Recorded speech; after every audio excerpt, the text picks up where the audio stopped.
Assalamualaikum students, how are you all? I hope you all will be fine. As you know, we are on chapter number 2, programming in C language.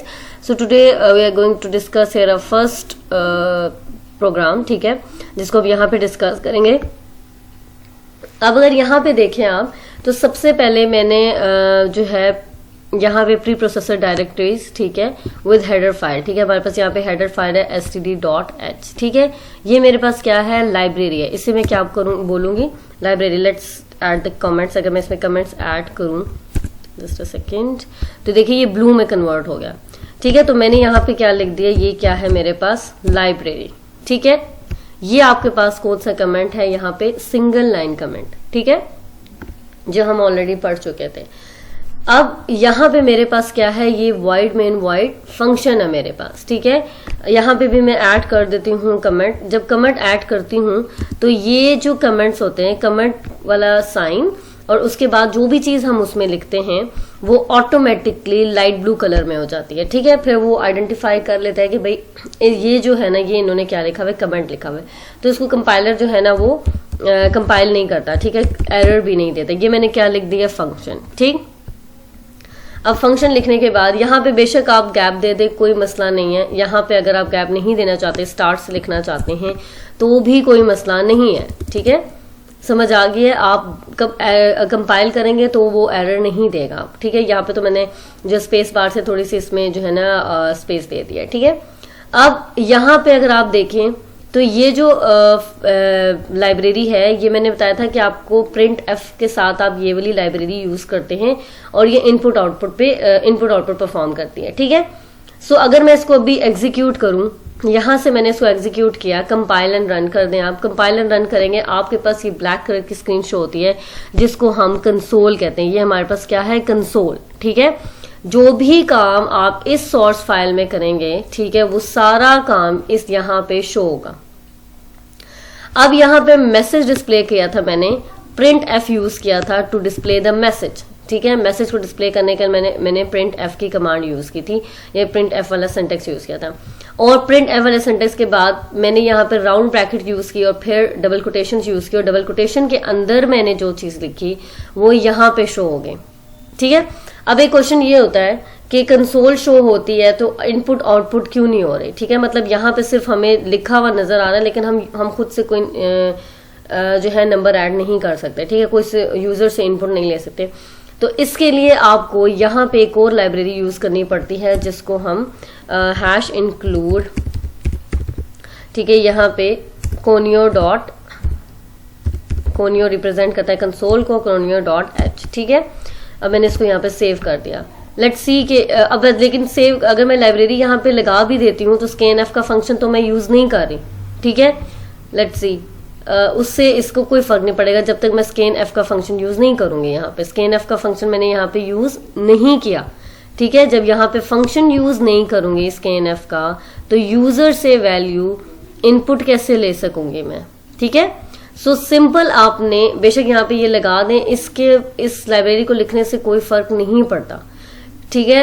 ये input लेने के लिए होती है, लेकिन जब तक आप यहाँ पे इनपुट की कमांड जिसे हम स्कैन एफ कहते हैं वो नहीं लिखेंगे, ठीक है, तो यहाँ पे इनपुट पे कोई फर्क नहीं पड़ेगा, इस कंसोल पे कोई भी फर्क नहीं पड़ेगा, ठीक है. सिर्फ मैसेज डिस्प्ले होगा और यूजर से इनपुट नहीं ले जाएंगे, ठीक है. अब इस प्रोग्राम को लिखते कैसे हैं ये मैं आपको तरीका बता देती हूँ. इसको हमने सेव करना होता है, इसको हमने लिखना होता है, तो क्या तरीका है यहाँ पे लिखने का. मैं यहाँ फाइल पे जाती हूँ, फाइल से मैंने न्यू पे क्लिक किया. जब मैं न्यू पे क्लिक करूंगी तो यहाँ पे मेरे पास आता है ऑप्शन सोर्स फाइल, ठीक है. अगर आप कंट्रोल एन भी प्रेस करते हैं तो भी आप सोर्स फाइल को यहाँ पे एग्जीक्यूट कर सकते हैं, ठीक है. सो यहाँ पे मैंने क्लिक किया, मेरे पास यहाँ पे अनटाइटल्ड 2 के नाम से जो है वो एक फाइल बन गई, ठीक है. मैंने पहले से यहाँ पे फाइल बनाई हुई थी, आपको फाइल बनाने का तरीका आता है. आप जैसे ही इसको ओपन करें, या मैं आपको फिर से बता देती हूँ वो वाला तरीका. अब ये देखें, जब आप स्क्रीन ओपन या डेव C++ की विंडो ओपन करते हैं तो आपके पास इस तरह का एक ब्लैंक जो है ना पेज होता है जहां पे आप कुछ भी नहीं लिख सकते, ठीक है. सो आपने करना ये होता है, फाइल पे जाते हैं, फाइल पे न्यू पे क्लिक किया और वहां पे सोर्स फाइल को आप क्या करते हैं, क्लिक करते हैं. सोर्स फाइल को जैसे ही क्लिक किया आपके पास ये टेक्स्ट एडिटर शो हो जाता है. आपने ये पढ़ा था कि टेक्स्ट एडिटर जो है वो हमारे पास इंटीग्रेटेड डेवलपमेंट एनवायरनमेंट में शो होता है, ठीक है. सो यहाँ पे हमारे पास टेक्स्ट एडिटर भी है, यहाँ पे हमारे पास कंपाइलर भी है, ठीक है, हमने ये चीज़ें पढ़ी थी। लोडर भी है, जो भी चीज़ हम यहाँ पे लिखेंगे वो जो है मेमोरी में लोड हो जाएगी, ठीक है। डिबगर है हमारे पास, डिबगर को भी हम यहाँ पे चेक करते हैं कि उसका क्या काम है, ठीक है।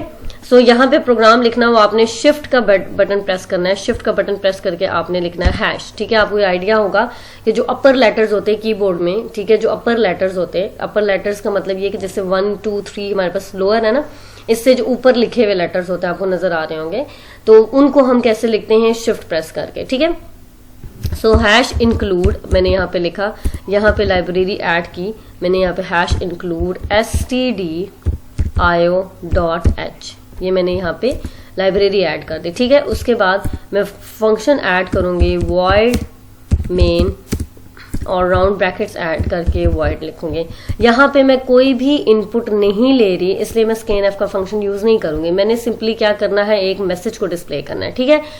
उसके बाद यहाँ पे राउंड ब्रैकेट्स यूज कर लेते हैं। अगर आप यहाँ पे कोनियो की लाइब्रेरी भी लिख देते हैं तो उससे कोई फर्क नहीं पड़ेगा। कोनियो लाइब्रेरी क्यों होती है, क्योंकि मैं यहाँ पे scanf का फंक्शन यूज करूंगी तो ही ये मेरी कोनियो लाइब्रेरी वर्क करेगी, ठीक है। जो मैं इसके अंदर, इस स्टेटमेंट के अंदर, इन कर्ली ब्रैकेट्स के अंदर मैं जो भी लिखूंगी statement, according to the statement library work करेगी, ठीक है। अब मैंने यहाँ पे सिर्फ मैसेज डिस्प्ले करवाना ब्लैक कलर के स्क्रीन का, जैसे आप पहले देख चुके हैं, तो मैं यहाँ पे लिखूंगी प्रिंट एस, ठीक है, और राउंड ब्रैकेट्स ऐड की। राउंड ब्रैकेट्स के ऐड करने के बाद मैं कर्ली ब्रैकेट्स ऐड करूंगी। इस तरह आपके पास जो है ना एंडिंग और स्टार्टिंग और एंडिंग जो है कोटेशन शो हो जाएंगे आपको, ठीक है। इसके अंदर मैं लिखूंगी आई, या जिस तरह लिख लेती हूँ, आई लव पाकिस्तान, ये लिखा। अब मेरे पास ये स्टेटमेंट एंड हो गई है, तो स्टेटमेंट एंड होने के बाद हम यूज करते हैं स्टेटमेंट टर्मिनेटर, इसको हम क्या कहते हैं, स्टेटमेंट टर्मिनेटर, ठीक है। स्टेटमेंट लिख ली मैंने, अब मैं इसको सेव करूंगी। जाहिर है जब इसको एग्जीक्यूट करने पे जाऊंगी तो मेरे से वो पहले बोलेगा कि इसको सेव करो, ठीक है। सो मेरे पास यहाँ पे एक जो है डायलॉग बॉक्स ओपन हो जाएगा। अगर आप यहाँ पे देखें अभी, तो अनटाइटल की जो हमारे पास एक्सटेंशन है वो CPP है। CPP रिप्रेजेंट करता है C++ को, तो मैं इसको C++ पे जो है सेव नहीं करना चाहती, ठीक है। क्योंकि अब इसको अगर C++ पे सेव करेंगे ना, तो यहां से आपको void main void का फंक्शन चेंज करना पड़ेगा, ठीक है। तो हम C पे काम कर रहे हैं, मैं सोर्स एज टाइप यहां से C सोर्स को क्लिक करूंगी, ठीक है। यहाँ पे कुछ ऑलरेडी प्रोग्राम से जो मैंने लिखे हुए थे। सो आपके पास इस तरह जो है डायलॉग बॉक्स ओपन हो जाएगा और यहाँ पे आपने सेव करना है। ये चीज याद रखिएगा कि यहाँ से आपने सोर्स फाइल जो सेव एज टाइप आपने सेलेक्ट करनी होगी, वो C सोर्स फाइल, ठीक है, सेलेक्ट करनी है। अब हमने लास्ट टाइम देखा था कि इसकी एक्सटेंशन .cpp थी, ठीक है। CPP मतलब ++, ठीक है, C++। लेकिन जब मैंने सोर्स फाइल C को सिलेक्ट किया तो अब इसकी एक्सटेंशन किस में कन्वर्ट हो गई, .c में, ठीक है। सो आप C लैंग्वेज पे काम कर रहे हैं, आपने C लैंग्वेज की ही एक्सटेंशन को आपने यहाँ से सिलेक्ट करना है। सिलेक्ट करने के बाद ये सेव होगा। सेव होने के बाद यहाँ पे ऑलरेडी ये डॉक्यूमेंट मेरा किसी नाम से सेव हुआ हुआ है, तो आपका ये ऑप्शन नहीं आएगा, ठीक है। मैं यहाँ से इसका नेम थोड़ा सा जो है ना वो चेंज कर देती हूँ, ठीक है, और ये सेव कर दिया मैंने।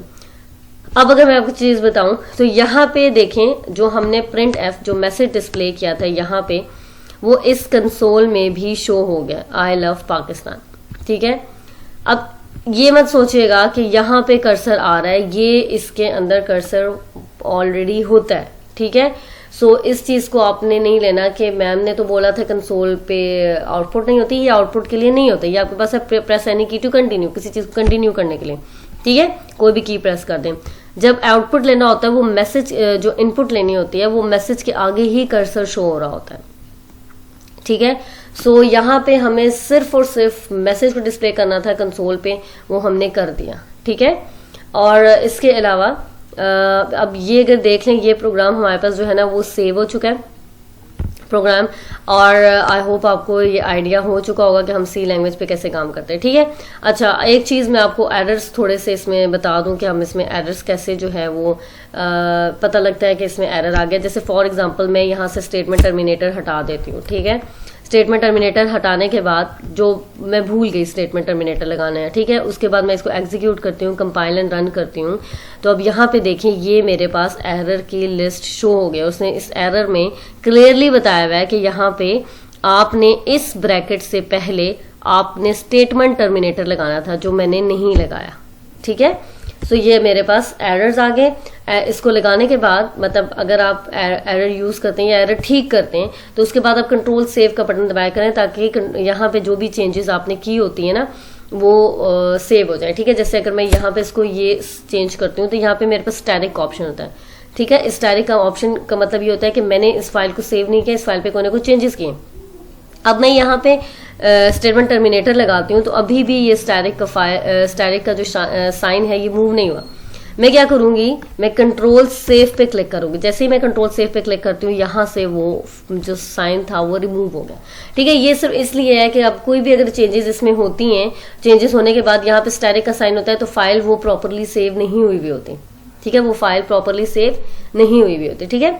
अब यहाँ पे मैंने इसको एरर को ठीक कर लिया था और मैं एग्जीक्यूट पे जाती हूँ तो कंपाइल एंड रन पे क्लिक करती हूँ तो अब मेरा यहाँ पे कोई भी एरर नहीं आ रहा, ठीक है। यहाँ पे कोई भी एरर नहीं आ रहा, ठीक है। So thank you so much for the time और आई होप आपको समझ आ गई होगी। अल्लाह हाफिज।